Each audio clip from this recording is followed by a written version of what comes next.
အမေအစကတော့ဒါဒီကြပြာကိုမရေးတော့ဘူးလုပ်နေတာ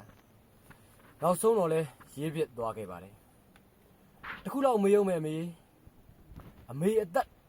တကယ်ပဲ80ပြည့်ခဲ့တာလားတခြားသူတွေနဲ့ပြိုင်ငင်းအောင်မနဲ့တူတယ်အမေသားကတော့အမေကို10နှစ်သားပဲ့ကင်ပြင်မာလေးလိုပဲတင်စားပါရစေဗျာအမေပြီးခဲ့တဲ့9လတာလွတ်လပ်မှုကိုခံစားရင်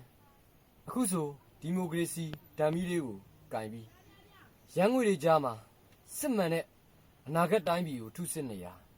နောက်ထပ်9နှစ်တောင်ပြည့်တော့မယ်အမေအော်စရာပဲအမေ9နှစ်သာပြည့်တော့မှာအမေပြီးခဲ့တဲ့ဓာတ်မီးလေးကအခုထိအယောင်မမိန်နေဘူးဗျ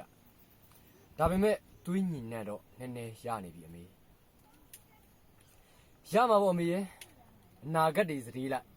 ဘဝတွေစတေးလိုက်အသက်တွေစတေးလိုက်ကိုယ်လက်အင်္ဂါတွေစတေးလိုက်နဲ့တရေရင်နဲ့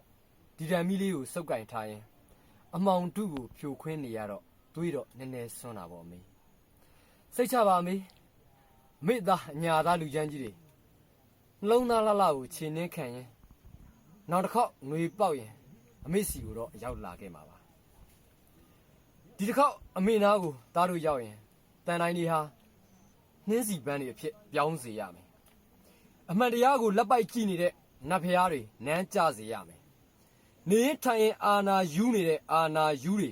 မျက်မှောင်ကြစေရမယ်အမေပြန်ရောက်ရင်ဟာသအနေနဲ့မျက်ရည်လေးတွေရောပြီးတိုင်ရအောင်မယ်ဗျာအမေသမီးချောမတ်ရွှေပေါ်တို့အဖွဲ့နဲ့အမေသားပင်ဒီအချို့ရဲ့အဆွဲဖွေးပစ္စတိုဘေးကတ်တွေအကြောင်းပေါ့တော်ပါရင်မေစိတ်တွေကဟိုရောက်ဒီရောက်နဲ့ဘဝနာနာစိတ်နာနာနှလုံးသားနာနာအနာဂတ်နာနာနဲ့ရေးလာလိုက်တာကာယမညီစာမညီနဲ့မျက်ရည်တွေပဲစီရေးလိုက်ပါတယ်အမေကြပြားဆုံးနေပြီအမေပြောစရာတွေကမကုန်သေးဘူးအမေသားအညာသားလူချမ်းကြီးနောက်တစ်နှစ်အမေမွေးနေမှာတော့ကြပြားတွေကိုယ်တိုင်ရွတ်ပြခြင်းသေးတယ်အမေဘုမိုက်ခဲအားလုံးကိုကျေးဇူးတင်ပါတယ်